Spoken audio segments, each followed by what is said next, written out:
Hey, this is Steve Raymond. I just wrapped up 34 years at Classic Rock WZXL. The last 30 years as PD. Here's my story. It's how I ended up in a major rock documentary with a rock icon. It happened to me, and by mistake. I wasn't supposed to be working that day when this rock icon showed up.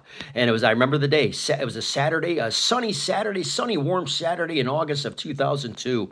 And the guy down the hall wanted to play jokes on me. So he rang the intercom phones from his studio down the hall and said, "Hey, Steve, there's a guy out at the back door ringing in. He says his name is Joe Strummer, and he once played for this band, The Clash, and he wants someone to interview him for his show tonight with his new band over in Atlantic City. Ticket sales are weak. His new band, The Mescaleros, playing the Trump Taj Mahal, and could someone please interview him and maybe play his new song?" And I said, "Dude, if you're playing with me." So I walked out to the back door. Who's standing there?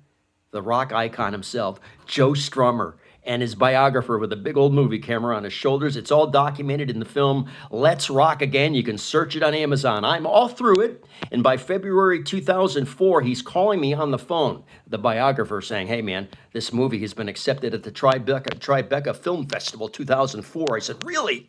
And he says, "Yeah, but you're all through it, and we got to get we got to sign you off on your approval for appearance and likeness in this movie."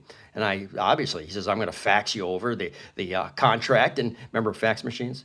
And so I signed my life away so I wouldn't get any kind of credit or money or anything like that. I didn't care. I was in a real movie, a documentary featuring Joe Strummer and The Clash and the Mescaleros and what he's doing today.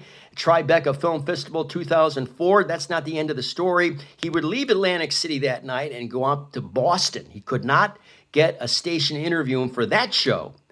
So then he went on tour with his band over to Japan by September and October. They did the fall tour over there.